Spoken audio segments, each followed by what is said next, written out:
You're welcome along to Wednesday Night Rugby. Rory O'Connor of the Irish Independent is in studio. How are you? Good, thanks, Aidan. And Liam Toland is on the line. Evening, Liam.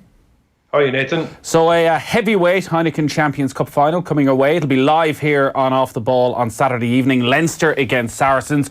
We will talk plenty about that in just a couple of moments. But I want to start on the big story of the last 24 hours, that forwards coach Jerry Flannery, backs coach Felix Jones have turned down new contracts at Munster and will leave the province at the end of the season. This feels as though it came out of the blue, Rory. Were there any warning signs there that maybe Flannery and Jones were considering a departure?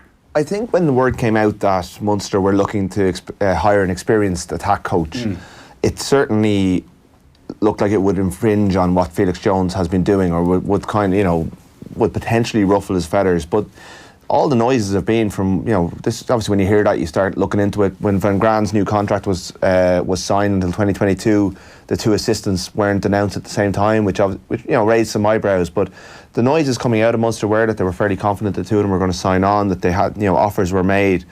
But it feels like Jones has decided that with Van Graan kind of running the attack and now looking for someone with Rob Howley's the name being mentioned, but I don't know if that's if it's definitely going to be him yet. He's definitely in talks with them, but it may, with a senior attack coach coming in, he felt his role would be reduced, and I get the sense that they come as a package. And with Jones deciding he was going to head for the exit doors, Flannery decided to go with him. And while coaching departures in the backroom team are nothing new for teams, the timing is awful in terms of being 3 weeks left in the season, it being a World Cup year. It's left Van Graan there with JP Ferreira as his only assistant facing into next season. He's the defence coach. So he now needs to go, rather than bring in a kind of an overall guru in the Graham Henry way. Leinster brought in Graham Henry for a while to look over the whole thing and kind of come up with solutions for the team that are there.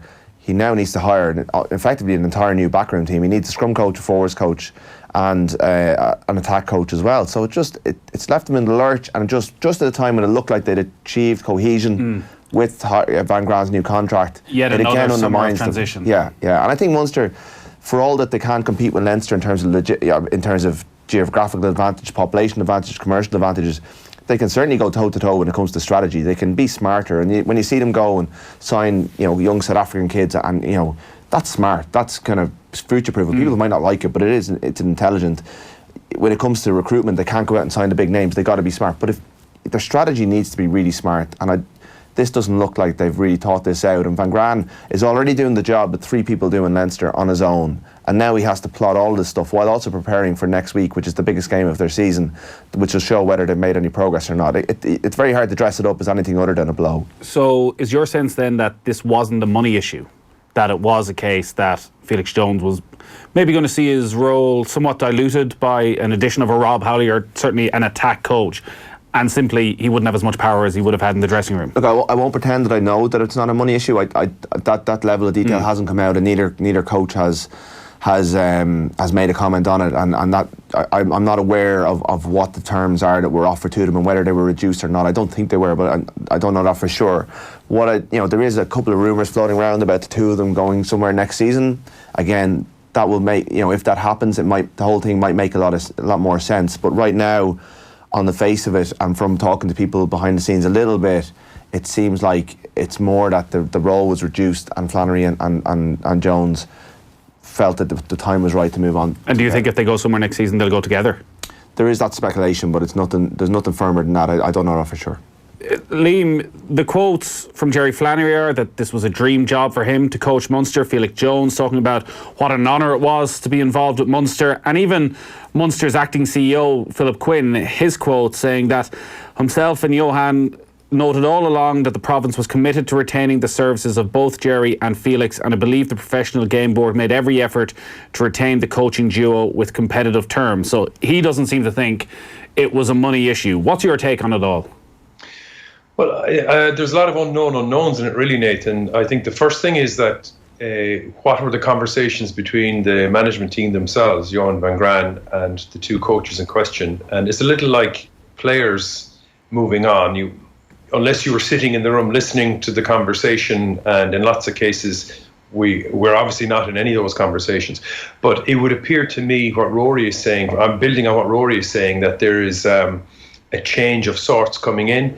It would appear to me that is going to impact, obviously, Felix Jones et al. And it would appear that the likes of, say, there's opportunity all over the place, but the likes of, say, London Irish is a potential, and that's being floated around as well. But until we understand the conversation and the choice being presented to both Felix and Jerry, how do we know what their motivation was to leave? Was it like, we're speculating, aren't we?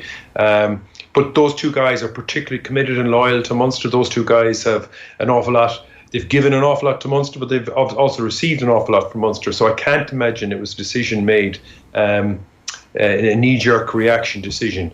And the other thing, part of it is, when was the decision actually made? It was announced, obviously, in recent days, but this could have been made. I certainly don't know. Was this flagged a month ago, 6 weeks ago, two months ago? Well, Johan van Graan signed his contract at the beginning of April, was it? And he said at the time, now we can focus on signing all the rest of our backroom staff. Look, Liam's right that there's always stuff happening behind the scenes and sometimes it is slow to come out, but the noises from Van Graan himself have been consistently since then.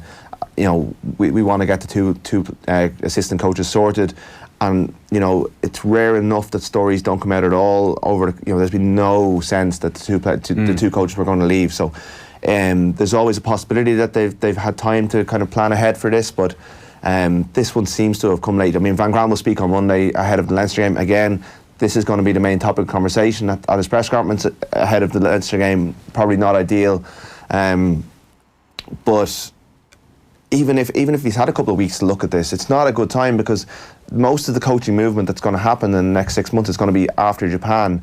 You know, if Rob Howley is the man who's going to lead their attack next season, he won't be around for pre-season, and also the players who will be there for the Champions Cup games to lead that attack won't be there, because you're going to expect about 10 to 15 Munster players being in the wider Ireland squad before the World. It's just, and we're sitting here next April going, they're just bedding in the new game plan and they've lost the big match and another seas's wasted. Well, that is the concern. And if Van Graan's an experienced forwards coach from for Springboks days, he could apply himself to that. But he's also in charge of recruitment. There's an awful lot there for him and JP Ferreira to do, unless they can get someone in very quickly. You know, Paul O'Connell's leaving Stade Francais at the end of the season. Is he the guy that they can go and tap into, even on a short-term basis? You know, it doesn't sound like he's that interested in being a coach long-term, but maybe the lure of Munster is there. You know, there are people they can bring in, but it's just it does not smack of long-term planning in the way that a professional organisation should. And it leaves them behind the eight ball once again going into another season, where, as they try and break that, you know, they're doing so much to get to semi-finals, but if they're going to get beyond that, this is like they need stability, not more and more upheaval every season. Or do they, Liam? Like, that is, I guess, the big debate maybe around this, that you look at it initially and think, here's two players who know Munster inside and out. How can it be a good thing that they're leaving the province when it feels as though they're building towards something? But we've spent the last few weeks analysing the defeat to Saracens and wondering how Munster can bridge that gap to Saracens, to Leinster. They need some fresh thinking. They need to find a different way of doing things. And actually maybe changing your coaching staff, making some big decisions, as Johan van Graan and Munster are maybe doing, and bringing in an attack coach. Maybe that's exactly what needs to happen here. Well, there's a lot of building blocks to where Munster and Leinster, and indeed the four provinces, have got to, and clearly management of the professional team is an enormously important one. Rory there mentioned pre-season. Pre-season in the modern professional era is split up into kind of two. You've got your players who are part of the Irish squad who come back and get a rest, so they're never quite hitting the entire pre-season. And then the rest of the squad. But pre-season, I agree with Rory, like, it's a huge importance to have all your like, I know Dan McFarlane came in late. It does happen, and teams can be successful. But in an ideal world, you want that. So how ruthless is Johan van Graan? Is he driving it? And that goes back to my original point, was I don't know, did the two coaches come in and say, listen, we think we need to move on. We think our careers needs to be, we'd love to come back and all that, but I think now is a good time. That could be their motivation, I don't know. Or it could be Johan van Graan saying to them 2 months ago, saying, listen, I'm going to make changes. I can't tell you how those changes are going to be, but you need to start looking around. That could have been the case too, or somewhere in between. It really is down to the ruthlessness of the head coach. If he is that ruthless and he feels that the people around him aren't going to get him there, but the evidence would suggest he has been speaking publicly that he wants to tie these two guys up. So it would suggest that that's not the reason. So I'm a little bit confused, to be honest, Nathan. Yeah, I think if they had, if they were doing this, and I think that, you know, Van Graan, if he hires the right people, this could be a great moment in terms of Munster moving their game plan on, and, you know, that he turns this bit of adversity into an opportunity. And he is a very positive thinking man. We can, you know, anytime you hear him speak, you can get that sense. And he does, you know, with the help of David Nisfora, there are contacts out there who he can get good people in. But I think if it was a ruthless decision to move on from Flannery and Jones, who he inherited, I think we would have heard about it in December, that they would have thanked them and said good luck, you know. And in the same way that kind of Gervin Dempsey, you know, left for Bath, he had time to sort things out. I think it would have been more apparent, and there certainly hasn't been any sense on the market that they've been going out looking for a forwards coach. You know, it's been very clear that they wanted to add another man in, but they had quite a small coaching ticket as it was. It seemed like very much they were bringing someone to add to complement what they already had. Yeah, and just on that small coaching ticket, you're talking about Johan van Graan having to do the job that 3 people do in Leinster. Why is that? Is that a resources issue? It was a decision they took when Rassie Erasmus left. So when Anthony Foley found the job too big for him, in terms of he struggled with the team preparation and the recruitment and just juggling all those balls, and admitted it at the time when results were going really badly, which is, you know, a bit like when Leo Cullen was there in his first year. He went and got Stuart Lancaster. They went out and they recruited a heavyweight candidate in Rassie Erasmus, you know, of the highest order, brought him in. Foley remained as his head coach, and but for Anthony Foley's tragic passing away, it seemed to be working, and Erasmus was very much there to recruit, to plan, to work with the coaching staff, all that sort of stuff, the kind of higher level stuff, and then on the pitch is Foley. When Erasmus left, they got rid of the director of rugby position altogether. They brought in Van Graan, and he has the responsibility for what Erasmus was doing, all of Erasmus's roles, which includes on-field coaching, recruitment. In Leinster, Guy Easterby does the recruitment. Leo Cullen kind of liaises with him, and then he also liaises with Stuart Lancaster, a senior coach. They've also got Felipe Contepomi. They've got a heavyweight coaching ticket, but the 3 roles that are wrapped into Van Graan's are split between 3 people, because it's so many things you want to do. If you want to, you know, most teams in the Premiership have directors of rugby who are, you know, hover over at a head coach, whereas Munster just have one guy, you know, a first-time coach who's done a very good job, but he's not 40 yet. It's his first big job. There's a lot of responsibility there. So, you know. And why do you think that's happening? Is that a money issue? I don't know. It was a decision they took. I mean, the budget was obviously there to have Erasmus and Anthony Foley plus a couple of coaches underneath them. So I don't see why that budget would have been shrunk. I think Howley would have been coming in as kind of a first team coach below Van Graan, to kind of put a structure on things in the way that Lancaster has. Yeah. So that could be fixing that problem. But right now, it's just 2 people. And it seems crazy at this point of the year. All right, we better move on. Obviously, it'll be a watching brief for Munster this Saturday. It is the final of the Heineken Champions Cup, a mouth-watering clash of the holders Leinster against the Saracens side that won the Cup in 2017 and 2016. It will, of course, be live here on Off the Ball. We will have Keith Wood and Andy Dunn alongside Conor Morris. It's a 5 o'clock kick-off build-up throughout the afternoon. St James's Park was rocking last Saturday night when Liverpool got that late winner against Newcastle. St James's Park this year, Bilbao last year. These football pitches for the showpiece occasion of the rugby club season. Liam, are you a fan of it?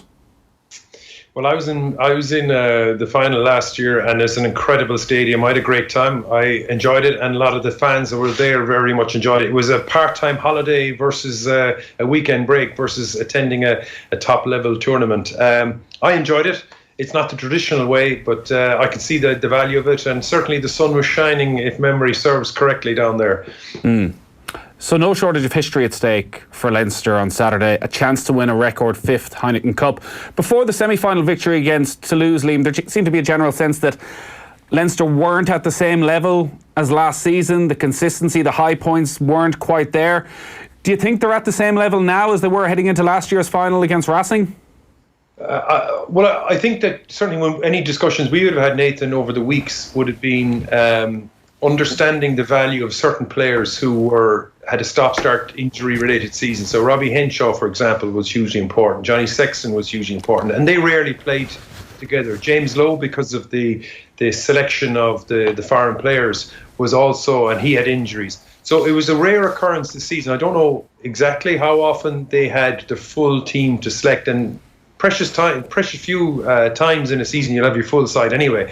But when you had those ingredients in play, all of a sudden, and then Devon Toner back managing the lineouts, and with James Ryan and Scott Farley going to the blinds, all that kind of stuff. All of a sudden, you knew that Leinster had the ability to peak to the level that would certainly play at. So their consistency issues was less of a, certainly for me, was less of a concern. It was about getting their best players on the pitch, particularly in the playoff stages. So I don't think that's going to be a massive issue. Big call, obviously, the team they selected against Ulster. So the team that will be playing this weekend won't have played in three Saturdays 3 weeks, yeah. Saturdays. So that's a potential concern, obviously. Just are they going to be motoring match fit? But I've no doubt that with the pedigree that Leinster have, which their pedigree far outshines Saracens in terms of games played in Europe, etc., I've no doubt that they will hit the pitch of the game this weekend. I don't see that consistency issue is going to be an issue for them. Stuart Lancaster, I think, was flipping that in the press conference on Monday, saying he felt it was very much a good thing that certainly they'd last weekend off, that they had got the bye through to the semi-finals of the Pro 14, that you can find yourself getting a little bit beaten up. And also, a lot of these Leinster players haven't played a huge amount of rugby this season. Like Johnny Sexton's going to play his 10th game for Leinster on Saturday. Yeah, it's remarkable, isn't it? They do talk up their training a lot, a bit like the Dublin footballers and the Kilkenny hurlers over the years. You hear a lot about these Tuesdays that they put in, that basically they feel like that they would have got more out of a Friday training session under Stuart Lancaster than they would have got out of a Pro 14 game up in Ulster with nothing at stake, plus probably less risk of injury as well. So they feel fit. They're talking very, very positively this week, and they seem to have they figured out a way of managing match fitness in that way. Traditionally you would always have a bit of fear that they'd be undercooked. But the way they came together for that Toulouse game, and they were a little bit ropey in the first 5 minutes, but that 13-minute move that led to their opening try was just so slick and smooth and just brought such level of comfort to everyone in the stadium. I think that Leinster can still get back to the heights that they showed last season when they're on it, and they have done it a couple of times this year. The Wasps game, Toulouse at home. There's been other days when they haven't been anywhere near as good, but I think that they restored an awful lot of people's faith in them against Toulouse, and that was based on very little form. And they've just seemed to have got the trick of having their starting 15 plus the players to come off the bench, able to hit the ground running despite that lack of cohesion because of what they do on the training pitch. And in terms of team selection, Sean Cronin, Rhys Ruddock expected to be fit? Yeah, that was pretty positive. I think tomorrow is the big day for Sean Cronin in terms of being able to. I think they're going to load him up, fully then. They wouldn't normally, I don't think, give a player that much time, but he's such an important figure in their dressing room. Brian Byrne will come onto the bench. He's a lot less experienced than Tracy and Cronin, and Rhys Ruddock apparently is symptom free and over the concussion that ruled him out of that semi-final. So it looks like it will be the same match day 15. Lancaster was definitely dropping a lot of the names that looked very familiar on Monday when he was doing his media, and then Rhys Ruddock would probably come onto the bench for Caelan Doris in the only change, which means Hugh O'Sullivan will be on the bench in the covering scrum half because Jamison Gibson-Park is injured, and even if he could make it back, James Lowe is too important. Still though, Liam, from 12 months ago, from the quarter-final win over Saracens and from the final, the team that started, the main change will be in the back row. It sounds as though Scott Fardy will keep his place, but Dan Levy and Geordie Murphy started those big games a year ago. Sean O'Brien is back. Looks as though he's finally putting together a run of fitness, and Jack Conan just seems to have come on to another level. Which back row three do you prefer? The three that were there this time last year, or the three that are likely to start this Saturday? Well, you can only answer that when you look at the opposition to playing, and I think one of the key aspects of the game that we're facing into, obviously Jerome Garcet's interpretation, the breakdown. And if you look at what Saracens potentially have of spoilers around gaining turnovers, they've got an entire back row that can steal the ball. You got Mako Vinopola, you got Billy Vinopola, and you got their second rows as well, Teje and whomever is playing in the second row, back row. All five of them, including Vinopola, the prop, can steal ball. I don't see the Leinster pack having that amount of threats at the breakdown. Cronin on his day is world class at that, and he can do all the other stuff as well. Conan as a back row, I think he's just brilliant because he creates space for others. He's great ball in hand. But that's an element I think that Saracens might have a subtle edge on, and how Leinster actually, beyond team selection, how Leinster actually can battle that is going to be a key aspect of the day. So yes, Cronin is hugely important, but those other guys you mentioned, Levy has been brilliant in the breakdown, and you've got resources. So if you had a back row of Levy and Sean O'Brien, for example, that now loses a bit of line out, but certainly gains in the breakdown. So O'Brien's brilliant, but I think Saracens might have the edge on this one. Our rugby coverage is brought to you by Vodafone, Team of Us, everyone in. You can, as always, get in contact on any of our social channels. Looking at the pack then and the potential battle there, one of the things that Saracens do have is a consistency of selection. I think all going well for them, they could go with the exact same pack on Saturday at the start of the final 2 years ago. Yeah, and they were missing a couple of those bodies last year. I think Koch, they used him off the bench in the Munster game, but what a sub to bring on, a starting Springbok when he's fit. But they know each other so well.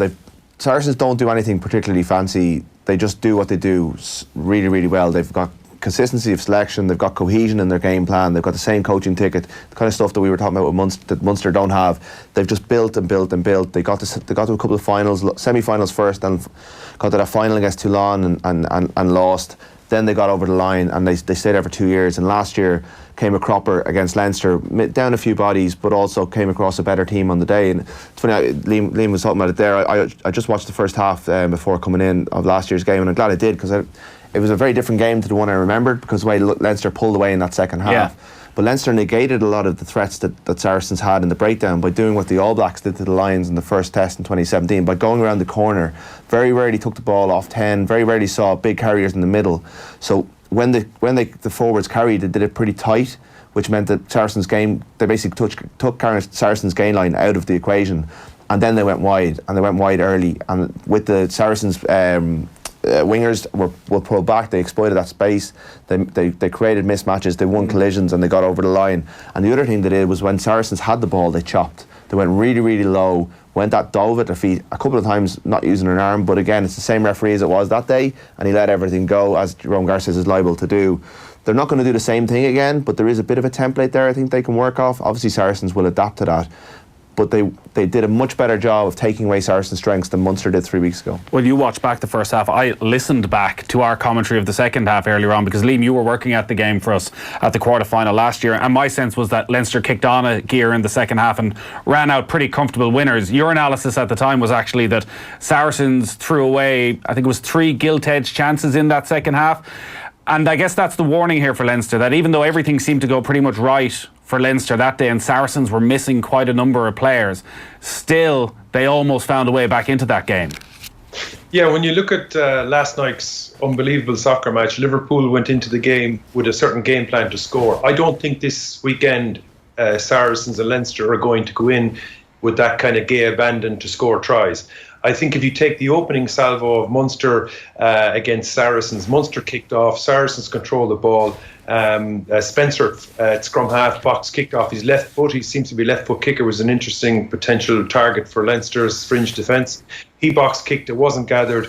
He immediately box kicked again. At the breakdown there was a penalty, and then Farrell scored 3 points. I think this weekend is about imposing your style, and how. And I agree with Rory all about the settled nature of Saracens. What they can do is they can play that box kicking game when they want to, and then they can open it up. And I think Leinster have that ability too. So in lots of cases, the key for the game for me is around the breakdown. Are they going to concede turnovers? Because I think Saracens are potentially vulnerable. We saw it in the scrum that Munster hurt Saracens, turned over the ball, and for the first time all season, maybe Munster were comfortable on a turnover and scored a try. I think that would be very, very helpful to Leinster. The scrum itself is going to be extremely helpful to Leinster as well. I think that's an area that they can target. I think the Saracens are going to recognise Leinster's line-out and the value strategically of Leinster's line-out, the way Leinster at times can control the clock.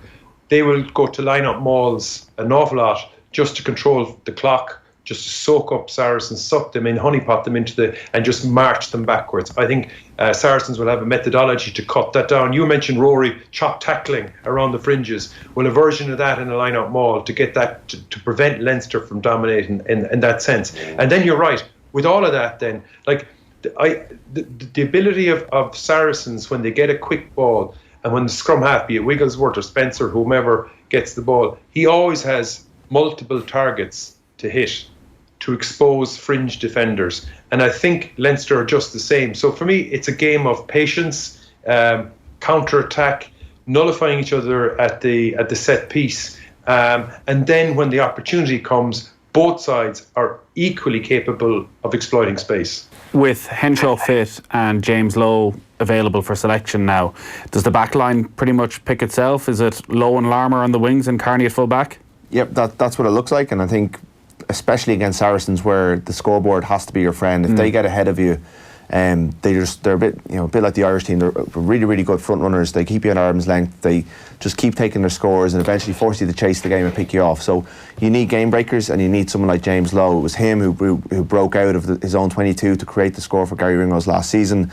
It was him against Toulouse that was able to, at the end of a brilliant move, fight his way over the line when most wingers would have been stopped and recycled and set it up for another phase. And Larmour has that ability to break things wide open. I think he's possibly vulnerable to, I can see Ben Spencer and Owen Farrell trying to go after him in the way they went after Mike Haley last time out. They go up, they break the ball down. I was talking to Robbie Henshaw on Monday about how it's going to be like when he was playing for Westmeath in minor football. It's about winning that breaking ball. So the back line will be a massive factor, but I think what it comes down to again is that the Ireland-England game and those dominant tackles and that kind of, remember just after that England game, suddenly all we heard about was dominant tackles. Yeah. It was this new stat that Six Nations had come out with. But the way they dominated physically that day, if they can repeat that again against, by and large, the same pack, Saracens will be on to a winner. Leinster need to get their physicality up, and maybe that's where that 3-week gap will help in terms of being able to get physically up for this. Winning that breaking ball, go on. Sorry, just to add to Rory, like another way of getting your physicality up is to avoid the physicality in the first instance. Like Ireland, when they played against England, like I think we were all surprised with the vicious ferocity in the England game, and we were just like, Irish players are blown away, but we in the stand were kind of blown away as well, if that makes sense. And a way of doing that is avoiding that in the first instance and knowing when to avoid it. So I think that the Leinster scrum is certainly perfect platform to take on that physicality. I think the Leinster line-up maul is another version, but I'd be surprised if they go toe-to-toe. I think there's going to be more variety, and that's where someone like Jack Conan can bring a greater footballing sense. And obviously the scrum half with Luke McGrath, whomever it is, has to have lots and lots of variety to avoid those big heavy hitters, because there's no value in it. Like, there's sometimes you've no choice, but if 10 out of 10 you run into them, they're going to win the game. So if you reduce those ratio maybe 3 times because you know they're a better option, and then 7 times you do something better, I think that's a better outcome for Leinster. Well, funnily enough, listening to your post-match analysis last year, Liam, that was exactly the point yourself and Andy Dunn were making about what Leinster did so well in that quarter-final, was that time and time again they chose the right option and didn't turn it into a physical battle. Now, I think a large part of that maybe a year ago was down to Isan Asewa, who was outstanding in that game. Obviously, he's not available this time round. So are you looking at James Lowe? Who are you looking for to make those decisions that it turns into the type battle that Leinster want? Gary Ringrose. I think he is the key to getting, he rises above these occasions. He's the one who always looks like he's an extra couple of seconds in tandem with Johnny Sexton, who Saracens targeted mercilessly in that first half last season, hit him late 4 times and actually got caught out a couple of times, so that Leinster got a bit of field position, a bit of joy out of their ill discipline, but they'll always try and ruffle his feathers a little bit. But Ringrose, I think, is the attacking key for Leinster. If you've got weapons like that outside him, if your 13 is as intelligent and as good a passer as Gary Ringrose is, he's the key to unlocking that defence. He's up against a different challenge. Last year was Marcelo Bosch. This year it's Alex Lwowski, who's a converted 10, been a very good player for Saracens, quite physical but also a good ball player. They'll look to pull him out of position and try and find space around him, I would feel, because I don't think Munster really were able to get any joy in that regard in the semi-final. If you're watching on Facebook, YouTube or Twitter, be sure to get your comments in. The best comments will be chosen as our Heineken Star comment, and you'll be in with a chance of winning some great prizes. Obviously, just before we get on to our prediction, as always now when it's Leinster, Saracens, Ireland, England, there's these same key individual battles time after time. Players who've gone on Lions tours, who've been 1 and 2 in the pecking order, been the very best in the Northern Hemisphere, Sexton and Farrell being the obvious one, but the one that we're going to see probably for the next decade, hopefully, is James Ryan and Mara Itoje. And generally, Ryan had the upper hand until this season, and the line-out, and Saracens have won the most line-outs in this year's tournament. It's an area where they've been pretty much flawless. Like, Ryan needs a big game here. He does. He always produces big games. It's whether those around them are able to go with him. But I mean, he's regularly, tops the tackle count. I think he's the second highest carrier in the competition and the third highest tackler in the competition. And he'll probably finish the season top of both of those counts. They're different players. I really hope they're both fit in 2021 and they both go on the Lions tour together, because they're an ideal 4-5 combination. You've got your enforcer. Ryan can run a line out. He spoke about a little bit on Monday about playing against Mario Itoje, and he said Itoje's better over the ball than him. Itoje's probably got a little bit more of the dog in the tight exchanges, but Ryan is just a Rolls Royce of a second row. He can do the dirty stuff. He can also free his hands. He can make big breaks. I'd like to see him free his hands a little bit more. I think that's the next stage of his development. But everything he's done so far, he hasn't turned 23 yet, and he's probably going to be the key figure in this game. And it's a worthy opponent. It's a really, really nice matchup. And yeah, for all that we can big up these individual battles, sometimes they don't come to pass. But I do think that one of those players has a very good chance of winning man of the match. And if it's the one on your side, you're probably going to win the game. Yeah. Yeah. Liam, what's your prediction? Jerome Garcés is going to have an impact on this, which kind of potentially spoils the prediction. I think Leinster can do it. There is going to be I think, Rory, you referred to it, actually keep the scoreboard ticking over. So penalty count is down. Interpretation, the breakdown is of huge importance. Has Leo Cullen had an opportunity to influence Garcés' interpretation? They'll all be mathematic, but both sides are Rolls Royces. They're the two best teams in Europe, and if the referee decision errs on Leinster's side, I think Leinster can do it. I think Leinster will adapt to Garcés better than Munster did 3 weeks ago. I think. What was the issue 3 weeks ago? That it was just too loose around the breakdown? He just let them get away with. And in fairness, if he's letting Saracens get away with murder, then Munster should have adapted and tried to get away with murder themselves. At one stage, Owen Farrell came in and cleared out Peter O'Mahony from behind them. You're supposed to, whatever about going through the gate, he'd gone through someone else's gate, it was ridiculous. But he got away with it, and you got to adapt to that. I think Leinster will be smarter. He reffed these two teams last season against each other. I think he reffed Ireland, England as well. They know him well, and they've had time to adapt. So you need to know when to not be quite as disciplined. Well, if it's the Wild West, it's the Wild West. You got to get down and dirty, and you can't expect him to bail you out. If Owen Farrell's coming in from the wrong side, there's part of it you got to sort that out yourself within.